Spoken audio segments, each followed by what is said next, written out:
How to subtract similar fractions, a whole number, and a mixed number. So let's have 8 minus 3 and 2 fifths.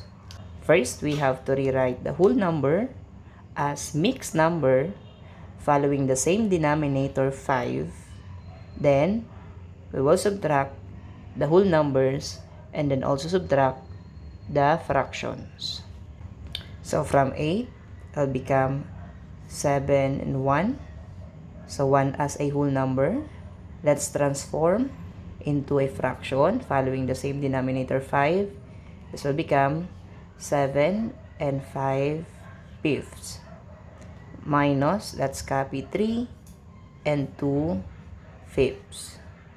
Now, let us subtract the whole numbers and then the numerators and then copy the denominator. 7 minus 3 is 4. 5 minus 2 is 3. And then copy 5. So the answer is 4 and 3 fifths.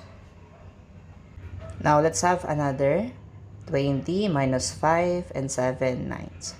Again, we have to rewrite the whole number as mixed number following the same denominator 9 and then subtract the whole numbers and then subtract the fractions. So from 20, it will become 19 and 1. 1 as a whole number. So we will transform this into a fraction following the same denominator 9. So it becomes 9 over 9.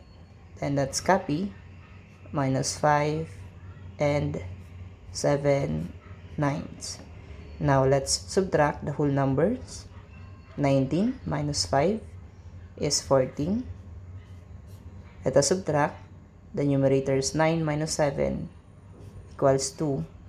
And let's copy the denominator 9. The answer is 14 and 2 ninths. Now it's your turn. How about if you subtract 4 and 6 sevenths from 15? What should be the answer?